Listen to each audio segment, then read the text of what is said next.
समझाना। कुछ इतिहासकार जो है विदेशी भी है, कुछ इतिहासकार जो है इंडियन भी है, अपनी अपनी मत रखते हैं, वही मत आपके सामने हम भी रखेंगे। नेक्स्ट है राजपूत की स्थिति कैसी थी, उनकी राजनीति कैसी थी, आर्थिक कैसी थी, सामाजिक कैसी थी, भौगोलिक कैसी थी। ये बातें आप पे भी लागू होता, वो बातें हम पे भी लागू होता, वो बातें आपके गांव में भी लागू होता, वो बातें आपके शहर पे भी लागू होता। क्या आपकी राजनीति की स्थिति नहीं है? आप बनिए तो एसडीएम, तब ना आप चर्चा में रहिएगा। अभी तो बेरोजगार बने हुए हैं। क्या आपके घर में राजनीति नहीं हो रही है? अगर राजनीति नहीं होती तो पापा मालिक कैसे होते? फिर तो कोई दूसरा मालिक हो जाना चाहिए, बेटा हो जाना चाहिए। अभी भी बाबूजी है मालिक और अच्छे तरीके से चला रहे हैं। अगर आर्थिक स्थिति अच्छी है तो समाज में आपका क्या है? इज्जत प्रतिष्ठा है। और अगर स्थिति खराब हो गई तो क्या है? समाज में सब कुछ खराब। अगर ये स्थिति खराब हो गई तो आपकी सामाजिक स्थिति खराब हो जाएगी, क्योंकि अगर आपकी आर्थिक स्थिति खराब होगी तो आपकी औलाद अच्छे तरीके से शिक्षा ग्रहण नहीं कर पाएगा, और अगर शिक्षा नहीं ग्रहण कर पाएगा तो बेरोजगार रह जाएगा। अगर वो बेरोजगार रहेगा तो चोरी, समाज में हर तरीके के उल्टे सीधे काम जो है वो करना शुरू करेगा, और जब ये हर चीज काम करना शुरू करेगा समाज आपको नकारना शुरू कर देगा। आपका समाज ऐसे नहीं चल रहा है क्या?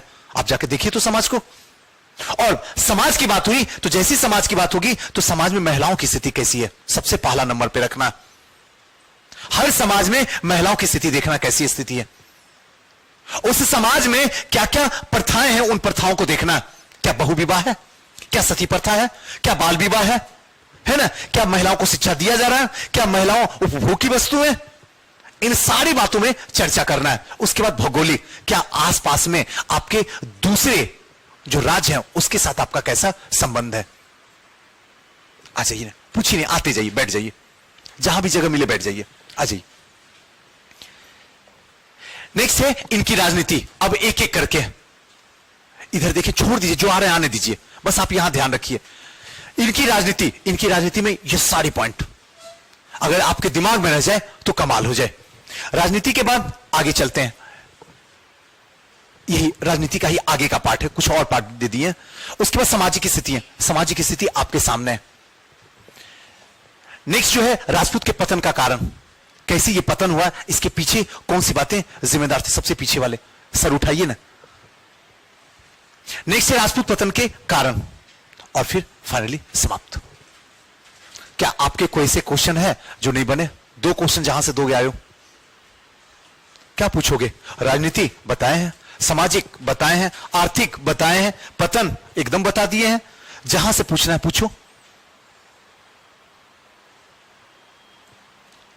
चलिए अब थोड़ा सा कंसंट्रेट हो जाइएगा। क्लियर है? अब यहां के बाद आपका दिमाग एकदम शून्य हो जाना चाहिए, बस मेरे साथ चले। ये जो फॉर्मेटिंग दे रहे हैं, बात आती है सुजीत सर आंसर राइटिंग की। आंसर राइटिंग कैसे किया जाए हिस्ट्री में? क्यों हिस्ट्री में नंबर नहीं बढ़ता? उसका एक जो वजह है, हम कभी भी आंसर फॉर्मेटिंग में नहीं देते। हम बस उठाते हैं पेन और पूरा रामायण गीता महाभारत लिखना शुरू कर देते हैं।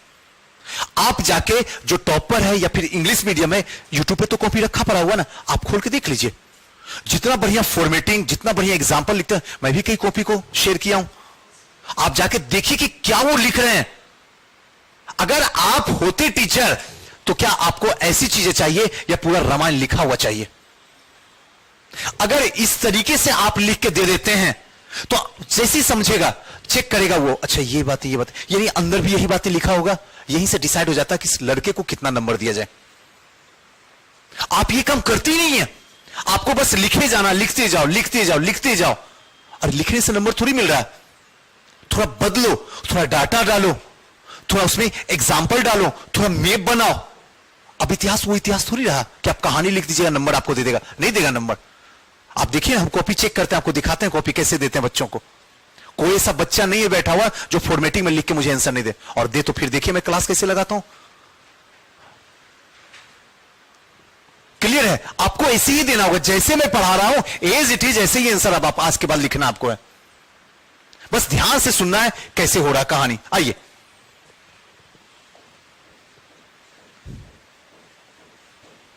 चलिए 7वीं से 12वीं। 7वीं का सीधा सा मतलब हो गया कि 600 से 699। कोई दिक्कत, किन्हीं को दिक्कत हो तो बताइएगा। क्लियर है?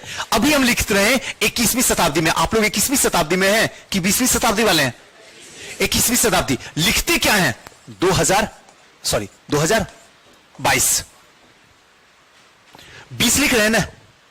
ये दो पॉइंट को पकड़िए, 20वीं के और लिखते कितना है 21वीं शताब्दी, बोलते 21वीं शताब्दी है, लिखते 20 है। यहां पे बोल लिख क्या रहे हैं 7वीं, यानी है क्या 600 से 699, 12वीं शताब्दी का मतलब क्या हुआ 1100 से लेके 1199, ये टाइमिंग है। ये पूरा का पूरा टाइमिंग जो है वो राजपूत काल है।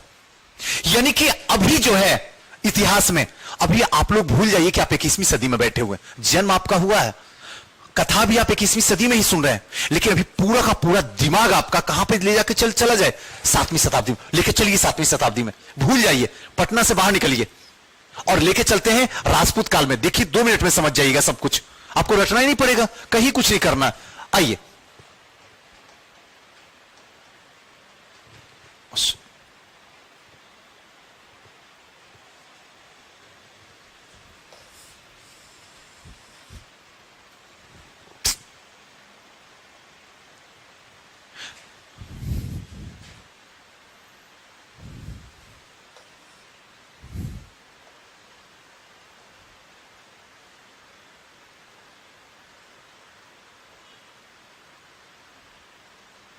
आइए,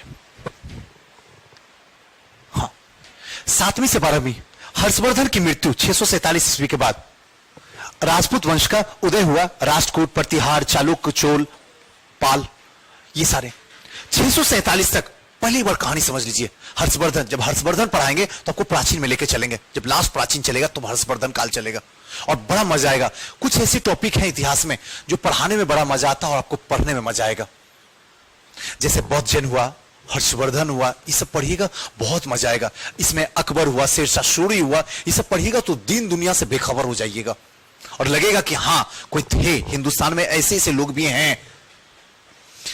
उधर अगर प्राचीन में जाइए तो फिर उधर मौर्य काल में अशोक को पढ़िए, उसकी धर्म नीति पढ़िए, लगेगा दीन दुनिया से बेखबर। विश्व इतिहास में जाइए, नेपोलियन पढ़िए, फ्रांस की क्रांति पढ़िए, तो लगेगा कि हां चल रही है क्लास, एक धुन में चल रही है जिसमें डूबते हुए जा रहे हैं। यहां पे हर्षवर्धन का टाइमिंग चल रहा है। जब तक हर्षवर्धन जिंदा रहा 647 से पहले, तब तक किसी ने आवाज तक नहीं उठाया, एक छत्र राज कर रहा था, कहीं कोई भी अलग से मांग नहीं कर रहा था। और अक्सर ये आपके जीवन में होता है। इतिहास को हमेशा अपने घर में ले चलना।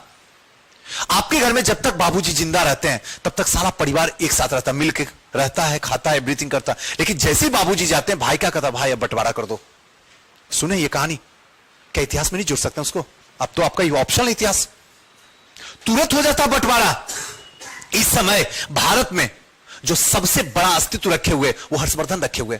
सब लोग इंतजार कर रहा है कि हर्षवर्धन कितना जल्दी मरे, और जैसे ही हर्षवर्धन मरता है उसके बाद दक्षिण भारत में अलग अलग साम्राज्य धीरे धीरे बनना शुरू होता है। कहीं राजपूत हो गया, कहीं राजपूत हो गया, कहीं पाल हो गया, कहीं चोल हो गया, चालुक्य हो गया। ये सब अलग अलग जगह पे अपना अपना अस्तित्व करना शुरू कर देते हैं।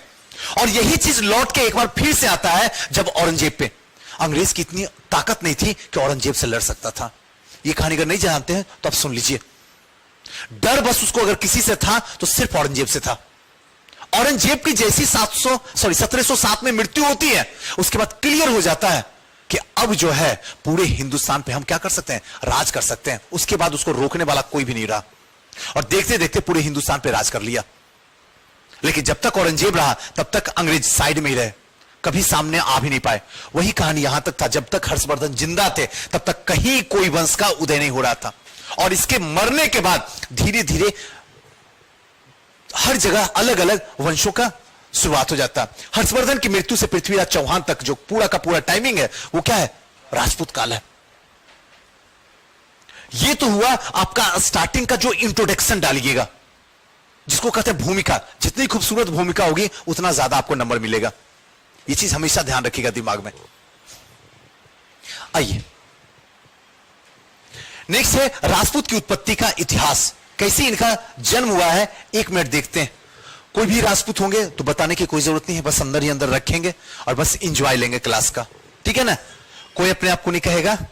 और आज के बाद अगर कोई आपको कहा राजपूत कि हम ऐसे हैं हम वैसे, तो बताइएगा सुजी सर बताए थे, नहीं सुनाई दिया था तुमको। राजपूत की उत्पत्ति का इतिहास, किसी भी प्राचीन धार्मिक ग्रंथ में राजपूत शब्द का उल्लेख कहीं नहीं है। क्षत्रिय का उल्लेख है, राजपूत का नहीं है, कहीं भी नहीं है। अगर कहीं उल्लेख नहीं है तो इसका मतलब है राजपूत हिंदुस्तानी नहीं है। ये क्लियर हो गया आपको इंट्रोडक्शन में लिखने के लिए। किसी से लड़िएगा नहीं ना, इसे सुन के कि अगर अगली बार तू बोला तो बता देंगे तुमको, नहीं, इसको सिर्फ समझने के लिए। अभी तक ये क्लियर नहीं हो पाया, क्योंकि ऐसी सी बात सुनिएगा कि हंस हंस के पेट फूल जाएगा थोड़ा देर के बाद। उत्पत्ति नहीं है, परंतु क्षेत्रीय शब्दों का प्रयोग है, और ये चीज आप ऋग्वेद से ही लेके चलिए।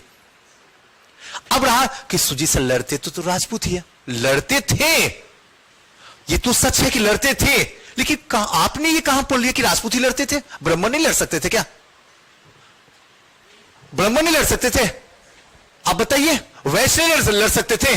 शूद्र नहीं लड़ सकते थे क्या? लिखा पढ़ी कर बाकाए थे राजपूत, क्या हम ही लड़ेंगे? क्लियर हुआ? यानी कि अगर यहां पे उल्लेख है तो सिर्फ किस चीज का है? क्षत्रिय का उल्लेख है, राजपूत का कहीं उल्लेख नहीं है। नेक्स्ट आते हैं, राजपूत शब्द का प्रयोग ना तो बौद्ध के समय में मिलता, ना तो मौर्य, शुंग, सातवाहन, कुशवांग या फिर गुप्त काल, कहीं दूर तक, यहां तक नहीं है समय, अभी तक तो नहीं है। गुप्त तक कहीं राजपूत का उल्लेख नहीं है, वेदों में तो नहीं है, बाकी गुप्त तक पूरा प्राचीन जो है राजपूत से अनभिज्ञ है ही नहीं है कहीं भी। राजपूत शब्द का प्रयोग हर्षवर्धन के शासन काल के बाद मिलना शुरू होता है। हर्षवर्धन के शासन काल के बाद, यानी 647 के बाद। हो सकता है ये लोग अपने या के अपने लिखे हो। क्लियर हुआ? आइए थोड़ा और आगे आते हैं। आज एक विशेष जाति के रूप में प्रयोग किया जाता है राजपूत। अगर ये इंट्रोडक्शन आपका लिखा जाए तो कौन है जो आपका नंबर काट दे? जिन लोगों को इंट्रोडक्शन लिखना नहीं आता, आप इधर उधर की कहानी लिखते हैं, एकदम ये टू दी पॉइंट लिखिए ना, नंबर खूब मिलेगा आपको।